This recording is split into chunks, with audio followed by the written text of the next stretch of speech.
Tapos na ang unang match ng semifinal sa Castle Siege. Ang mga bansang higit na sumikat at naging mas popular ay ang Japan, na lubos na nagpahusay sa kanilang puwersa dahil ito kay Damian, at ang USA, na may solid na strategy, at ang resulta ng kanilang sagupaan. Nagtagumpay ang USA na makalampas sa kanila at manalo ng ticket sa finals. Ang advantage ng Japan ay nagawa nilang mablock ang forest at ang canyon. Binago ni Lowell ang lupain sa mga latian at itinali ang mga sundalo ng kalaban sa pamamagitan ng pagpapaulan ng mga bato. Sinasabi ni Lowell na lagi siyang handa, kahit anong mga variable. Nakatanggap siya ng malupit na strategy sa unang round. Nakangiting naman sinasabi ni Damian na tiyak na siya ay isang taong nagpagising sa maraming tao. Pero sa ngayon, masyado na siyang malayo, sa isip-isip ni Lowell na ang pagkapanalo na ito, kasama ito sa natapos niyang isang bahagi ng puzzle. Kung gusto niya ng gold medal, siya dapat ang maglagay ng huling piraso, Kraugle. Sa semifinals ng Castle Siege, ang maglalaban ay ang Argentina at ang Russia. Sinasabi ni Suron na siya ang master ng Gold Guild, ang guild na magiging leader sa top 7 guild. Ngunit pagkatapos ng pagpapalit ng jobs bilang Soul Predator, may isang bagay na hindi niya maitago. Siya si Suron, malapit ng maging pinakamalakas. Si Kraugle na tinatawag na pinakamalakas na tao, papatunayan niya ito sa harap ng mundo. Hindi siya interesado sa basura, kaya iiwasan niya silang mag-isa. Sa lupaing ito na puno ng mga sariwang kaluluwa, siya ay aakyat upang salubungin ang pinakamataas na sky. Ginamit ni Kraugle ang super sensitive para iwasan ang ginawang pag-atake ni Suron, at para makagawa ng mabilis na counter-attack. Nakangiting sinasabi ni Suron na hindi niya akalain na itutulak siya pabalik kahit na sa Vascon's Labyrinth Sword. Ang iyong mga stats ay katulad sa isang level 400. Ang iyong mga stat ay isa lang common sense, biglang naman sinipa ni Kraugle si Suron, at biglang may bumalat ng mga kadena sa katawan ni Kraugle, at may lumabas na notification na pansamantalang nakalock ang iyong kaluluwa. Hindi kikilos ang iyong katawan ayon sa iyong layunin. Nawalan ka ng kontrol sa iyong katawan ng 7 segundo. Tumatawa at pinunasan ni Suron ang kanyang mukha at sinasabi nito na iniugnay niya ang kanyang kaluluwa sa kanya. Ngayon, nasa ilalim na siya ng kontrol niya, kahit ilang segundo lang ito, hindi niya matatakasan ang teknik na ito. Walang silbi ang pagsisikap niyang gumalaw, na-block niya na ang kontrol na ipinagmamalaki niya. Naalala ni Suron ang pagkatalo niya kay Piaro at naghahanda na ito magpakawala ng kanyang soul spears, at sinasabi nito na pagkatapos niyang matalo sa baliw na magsasaka na yan, mula sa Riden. Wala pa siyang nakikita o nakilala o kahit sinumang na hindi niya matatalo sa pamamagitan ng soul spears na ito. Bibigyan niya siya ng dissenting treatment para sa iyong execution. Magpapatuloy pa sana magsalita si Suron, kaso nagulat ito nang biglang lumitaw sa kanyang harap si Kraugle. Hindi naman ito makapaniwala na natanggal ni Kraugle ang chain body na nakalagay dito.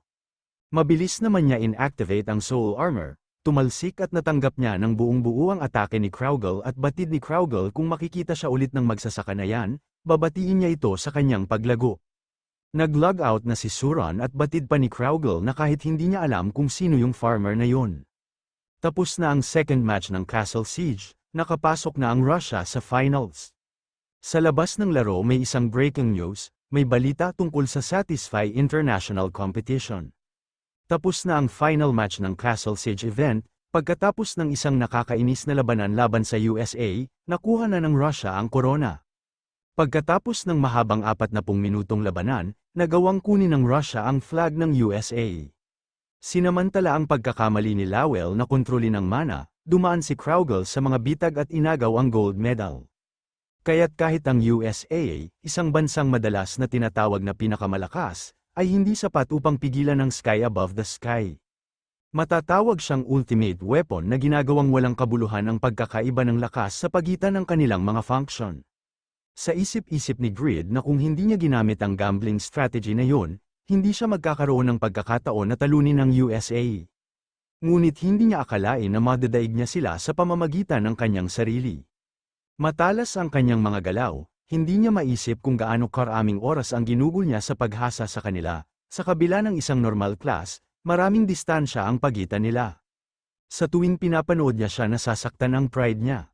Akala niya medyo huminahon na siya, pero nagpapasalamat naman siya dahil nakuha niya ang magandang kontrata.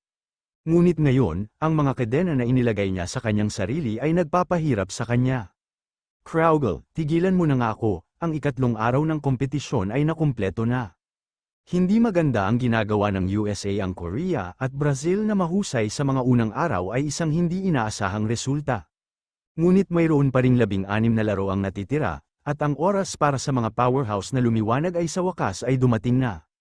Ang Korea at Brazil ay medyo mahina, kaya tumigil sila sa pagkuha ng mga medalya. Pagkatapos lumipas ng 14 na araw ng paligsahan, ang mga rank ay naging kung ano ang naisip ng karamihan ng mga tao sa kanya sa simula. 5 laro na lang ang natitira, halos mapagpasyahan na ang mga bansang nagkaroon ng pagkakataong tumayo sa podium. Sinasabi ng isang reporter na malamang na ang mga mananalo ay ang USA, Russia, at Canada, isang bansang mayroong Chris at Vantner. Batid ng isang reporter na may 3 individual na laro ang natitira, kaya mahirap alisin ang Korea sa podium. Hindi pa rin sumasali si Grid sa isang individual game. Kung mananalo siya sa kanila, makakatulong siya sa Korea na ma-overtake ang ibang bansa. Batid pa ng isang reporter na kahit na iposisyon niya ang kanyang sarili sa mga nangungunang manlalaro sa kompetisyong ito, hindi ito dapat posible. Ang bilang ng individual na espesyalista sa laro ay hindi maihahambing sa nakaraang taon. Hindi sulit ang pagbanggit kay Chris, Damian, Suron, Pon, at Rigas. Si Kraugle ang pinakamalakas na manlalaro ay nakikilahok. Sino ang maglalakas loob na tanungin kung sino ang mananalo ng mga gintong medalya ng individual na laro? Kung production game, hindi daw siya sasali, or group game sa boss raid. Ang pinakamakatotohanang layunin ng Korea ay makamit nila ang mga bronze medal. Pero dapat sumuko na ang Korea, sa pangarap na manalo sa boss raid. In terms sa paghunting, si Zibel ng USA ay maihahambing kay Kraugle na binangsagang sky above the sky. Nakikita nating si Kraugle na nanunood at nakikinig sa broadcasting at sa isip-isip nito na 2 araw na pahinga pagkatapos ng 14 na araw ng paligsahan. Para sa iba, ito ay isang oras na magagamit nila upang patalasin ang kanilang espada upang makakuha ng tagumpay. Naalala ni Kraugle ang sinabi ni Lowell na ipinangako niya sa kanya na matatalo sila, ngunit napunta siya sa isang hindi kinakailangang paghaharap. Dahil dyan, nahirapan siyang umarte hanggang sa huli. Ngunit pagkatapos ng pag-iisip tungkol dito, malamang na sinubukan mong maging patas hanggat maaari, naiintindihan niya ito. Ngunit naglagay din siya ng isang palabas, kaya umaasa siyang makarinig ng isang positibong sagot tungkol sa overgeared. Sa isip-isip ni Kraugle na hindi siya umaarte na parang patas. Kusang gumalaw lang ang katawan niya dahil malalakas ang mga kalaban. Pero naniniwala siya na magbubukas ng 100 si Lowell. Wala siyang intensyon na igiit na napanalunan niya ng patas ang gintong medalya. Kahit dirty deal ito, hindi siya nagsisisi, pero anyways, hindi maganda ang mga bagay. Ang kabuuang lakas ng koponan ay mahalaga sa mga natitirang laro. Kaya, ang tanging gintong medalya na maaari niyang makuha sa kanyang sarili ay ang PVP.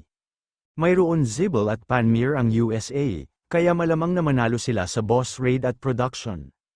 Maliban na lang kung may hindi inaasahang variable, kung wala naman, ang USA na ang mananalo. May napansin si Kraugle sa kabilang table na isang cake at sa isip-isip nito na lumala ang mental at behavioral disorder ng nanay niya. Mukhang hindi ito mag-i-improve sa lalong madaling panahon.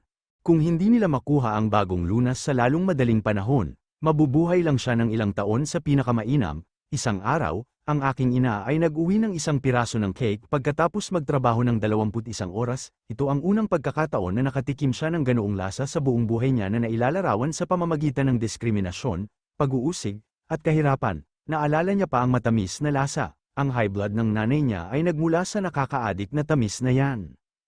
Isang taong tinatawag ang kanyang sarili bilang isang Diyos na nagpapahintulot na mangyari ito. Sa isang ina na isinakripisyo ang lahat, maging ang kanyang sarili, para sa kanyang anak. Mabait ang Diyos, anong klaseng biro ito? Hindi dapat pinaglalaroan ng isang Diyos ang mga taong katulad niya. Mas takot sa kanya ang kanyang nanay kaysa sa Diyos ngayon dahil sa kalagayan niya. Kaya hindi niya nahahayaan ang mga bagay sa pagkakataong ito. Kahit na ibigay niya ang lahat, poprotektahan niya ang kanyang sky. Ang boss raid na magaganap sa loob ng 2 araw at magkakaroon ng 42 na bansang kalahok dito. Ang mga rangkang ay magpapasya sa kung gaano kabilis matatapos ng isang tao ang pag-raid. Sinasabi ng Korea Archer na ni-raid ni Zibel ang higit sa 20 boss monsters. Kaya ang boss raid ay magiging mahirap, di ba? Sinasabi ng babae na mula sa kanyang narinig, ang Division Envoy ay may maraming mga kasanayan na humaharap sa karagdagang pinsala sa mga monster. Sinasabi ni Pixord na huwag siyang masyadong depressed, Grid. Isang silver medal ay sapat na. Gawin nila ang kanilang makakaya. Dismayadong at nagbuntong hininga si Grid at sinasabi nito na Mr. Patriot, gamitin niya ang lakas na mayroon siya para manalo sila ng ginto. May isang breaking news na nagsasabi na na-reveal na ang boss raid monster. Ang pagiging compatibility sa boss ay mahalaga, kaya sigurado siya lahat ng mga manlalaro ay binibigyang pansin ang impormasyong ito. Drake, level 420, drop item, Drake's Heart, Drake's Leather, Drake's Fang, Drake's Bone. Ang target sa raid na ito ay isang Drake, ito ay isang lumilipad na halimaw na may dugo ng isang dragon. Kahit na hindi ito bilang isang wyvern, ang mga kakayahan nito sa pakikipaglaban ay napakalaki. Ito ay may mataas na kalusugan, mataas na panlaban sa mga abnormal na epekto ng katayuan, mataas na depensa laban sa pisikal at mahika na pag-atake. Gayunpaman, ang higit na magpapahirap sa mga tao ay isa itong halimaw na hindi pa nasusupil, kaya walang impormasyon tungkol sa kung paano ito gagawin. Wala ring maraming manlalaro na makakapagdulot ng pinsala sa mga halimaw na may mataas na ranggo na maaari ding lumipad. Para sa close-range damage dealers na makakayanan ng ilang pinsala, kailangan itong pigilan sa paglipad, ngunit dahil sa mataas nitong abnormal na status resistance, magiging mahirap yun. Bukod pa doon, nasa level 420 na ito, ang mga tao lang na nakakumpleto ng third advancement ang dapat makaharap ng kaunting pinsala. Nakaramdam naman ng kaba ang mga kasama ni Grid at sinasabi ng babae na sa kanilang grupo, si Mr. Grid at Pixord lang ang nakakumpleto ng third advancement. At tinatanong nito kung ano ang dapat nilang gawin. Naiinis at sa isip-isip ni Grid na nakakaloka at nakakalirking kalaban. Ilang bansa lamang na may malalakas na manlalaro ang makakapagpasakop dito. Ang baliw na kaaway, para isipin na mapipilitan siyang maramdaman muli ang pagkakaiba sa kabuuang lakas. Ito ay nakakainis, nadagdagan ang kanyang responsibilidad kaya walang paraan para umatras ngayon. Galit na sinasabi ni Grid na mananatili siya sa capsule room sa susunod na 2 araw, kaya huwag niya silang abalahin. Naghintay siya ng matagal, tapos na ang 2 araw ng pahinga. Ito na ang 17th day ng international competition, ngayon ang araw para sa huling group game ng boss raid. Ang mga manlalaro ay nagpahayag ng kanilang mga alalahanin tungkol sa Drake subjugation, ngunit sila ay mukhang motivated. Ang dahilan ay ang mga item na mahuhulog ng Drake na inihanda ng mga organizers. Simula sa puso hanggang sa pangil, hindi masusukat ang halaga ng mga item na ito. Napansin ni Yura na madilim ang ekspresyon ni Yang Woo. At sa isip-isip nito na ang kanilang mga limitasyon ay malinaw, kaya hindi dapat sila mabigo. Since may contract na ginawa ang Haisung Group, dapat maganda ang mood niya. Dumilim ang ekspresyon niya mula sa sandaling yun.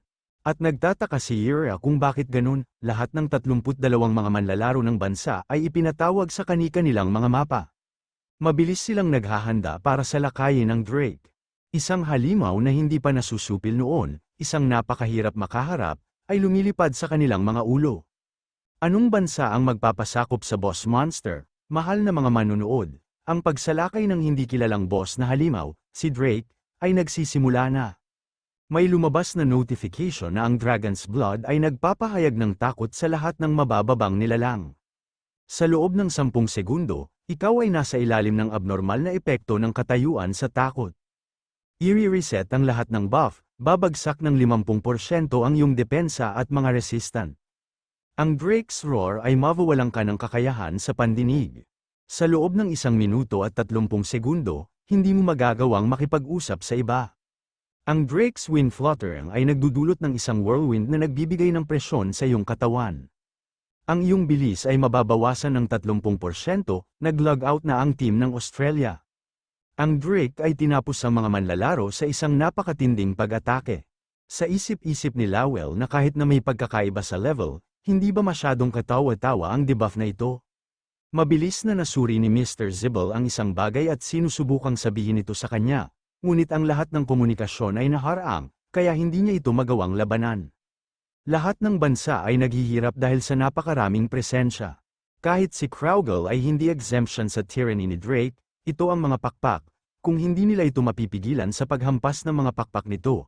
Tama iyan, kung ang isa ay maaaring pigilan ang mga nakakatakot na pakpak, paglipol ay halos tiyak, anong team ang makakalampas sa krisis na ito? May isang malaking harpoon ang tumama sa Drake, tumigil ito sa paglipad ng sandali, sa wakas, nakagawa na ng hakbang ang isang team, anong bansa yan? Dragon Harpoon. Rank, Unique, Attack Power, 620, isang super-sized weapon na nilikha ng legendary blacksmith na si Greed. Pagkatapos tumagos ito sa ground, naghagis ito ng harpoon para i-lockdown ang target. Nagulat ang lahat na si Greed pala ito. Sinasabi ni Greed na hindi ba ito masyadong kahanga-hanga, nagpapasalamat siya dahil sa XZ3200 capsule na inilabas ng Hyosung Group, mas madali siyang gumalaw sa capsule na ito kumpara sa mga gawa ng ibang kumpanya. Tinutulungan siya ng XZ3200 na kumilos ayon sa kanyang iniisip, smooth ang mga galaw, bibili siya para sa sarili niya. Tera na, kapitalismo, naunawaan na ni Yura kung bakit ganung ang ekspresyong ni Greed, ito pala ay dahil sa isang ads.